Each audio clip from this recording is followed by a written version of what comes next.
Eiffel tower പോലെ പാരീസിന്റെ മുഖമുദ്രയാണ് Notre Dame cathedral. 5 വർഷം മുൻപ് അഗ്നിക്കിരയായ പാരീസിലെ ലോക പ്രശസ്തമായ നോത്രദാം പള്ളിയുടെ നവീകരണം പൂർത്തിയായിരിക്കുകയാണ്. 2019 ഏപ്രിൽ 15 വൈകിട്ടായിരുന്നു കത്തീഡ്രലിൽ തീപിടുത്തമുണ്ടായത്. സ്തൂപികയും മേൽക്കൂരയും തകർന്നു. മണിമാളികയ്ക്കും മുഖപ്പിനും കേടുപാടുണ്ടായില്ല. പള്ളിക്കുള്ളിലെ വിഖ്യാതമായ പൈപ്പ് ഓർഗനും സ്റ്റെയിൻ ഗ്ലാസ് ജനാലകൾക്കും നാശം നേരിട്ടു. തീപിടുത്തത്തിന്റെ കാരണം ഇനിയും വ്യക്തമല്ല എങ്കിലും ഇലക്ട്രിക് ഷോർട്ട് സർക്യൂട്ടോ സിഗരറ്റിൽ നിന്നുള്ള തീയോ ആകാം കാരണം എന്നാണ് ഊഹം. ലോകമെമ്പാടു നിന്നും പിരിഞ്ഞു കിട്ടിയ 84 കോടി യൂറോ ഉപയോഗിച്ചായിരുന്നു പുനർനിർമ്മാണം. 4ാം കുരിശുയുദ്ധ കാലത്ത് ഫ്രഞ്ച് ചക്രവർത്തി ഫിലിപ്പ് അഗസ്റ്റിയാണ് സെയിൻ നദിയുടെ ഒരു തുരുത്തിൽ നോത്രദാം ദേവാലയത്തിന്റെ പണി തുടങ്ങുന്നത്. ഗോതിക് കലയുടെ സർവ്വ സൗന്ദര്യങ്ങളുമുള്ള ഈ ദേവാലയം പൂർത്തിയാക്കാൻ 200 വർഷങ്ങളെടുത്തു. 1345 നിലവിലെ നിർമ്മിതി പൂർത്തീകരിച്ചത്. ഫ്രാൻസിന്റെ ഉയർച്ച താഴ്ചകളിലും ഗംഭീര മുഹൂർത്തങ്ങളിലും സാക്ഷിയായ ഈ ദേവാലയം ഫ്രഞ്ച് വിപ്ലവം, പ്ലേഗ്, 2 ലോകമഹായുദ്ധങ്ങൾ, കലാപങ്ങൾ എന്നിവയെല്ലാം അതിജീവിച്ചു.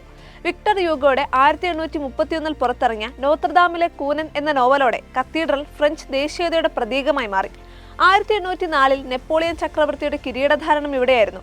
1909 19ാം പിയൂസ് മാർപ്പാപ്പ ജോൺ ഓഫ് ആർക്കിനെ വിശുദ്ധനായി പ്രഖ്യാപിച്ചത് നോത്രദാം കത്തീഡ്രലിലാണ്. നോത്രദാം എന്ന വാക്കിന് ഔർ ലേഡി അഥവാ പരിശുദ്ധ കന്യാമറിയം എന്നാണ് അർത്ഥം.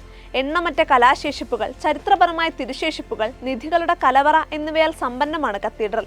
യുനെസ്കോയുടെ ലോക പൈതൃക പദവിയുള്ള പള്ളിയിൽ ക്രിസ്തുവിന്റെ മുൾക്കിരീടത്തിലെ മുള്ള്, കുരിശിൽ തറയ്ക്കാൻ ഉപയോഗിച്ച ആണികളിലൊന്ന്, കുരിശിന്റെ ഭാഗമായ ചെറു കഷ്ണം എന്നിവയടക്കമുള്ള തിരുശേഷിപ്പുകൾ സൂക്ഷിച്ചിട്ടുണ്ട്. തീപിടുത്തത്തെ തുടർന്ന് നോത്രദാം കത്തീഡ്രലിൽ നിന്ന് മാറ്റിയ അമൂല്യ വസ്തുക്കൾ ലൂവർ മ്യൂസിയത്തിലാണ് സൂക്ഷിച്ചിരിക്കുന്നത്. കുരിശിലേറ്റപ്പെടുന്ന സമയത്ത് ക്രിസ്തുവിന്റെ ശിരസിൽ അണിയിച്ച മുൾക്കിരീടത്തിന് തീപിടുത്തത്തിൽ ഒരു കേടും സംഭവിച്ചിരുന്നില്ല. നവീകരിച്ച പള്ളിയുടെ അൾത്താരയുടെയും കിളിവാതിലുകളുടെയും ചിത്രങ്ങളും വീഡിയോകളും ഒക്കെ സമൂഹ മാധ്യമങ്ങളിൽ നിറയുന്നുണ്ട്. ഗോഥിക് വാസ്തുവിദ്യയുടെ എല്ലാ സൗന്ദര്യവും നിലനിർത്തിയാണ് കത്തീഡ്രലിന്റെ നവീകരണം പൂർത്തിയാക്കിയത് എന്നാണ് സമൂഹ മാധ്യമങ്ങളിലൂടെ ഉയരുന്ന വികാരം. ഇത്ര മനോഹരമായൊരു മേക്ക് ഓവർ ഇന്നേവരെ ഉണ്ടായിട്ടില്ലെന്നും പഴയ ദേവാലയത്തോട് 100% നീതി പുലർത്തുന്നതാണ് പുതിയ നിർമ്മിതിയെന്നുമാണ് പലരുടെയും അഭിപ്രായം.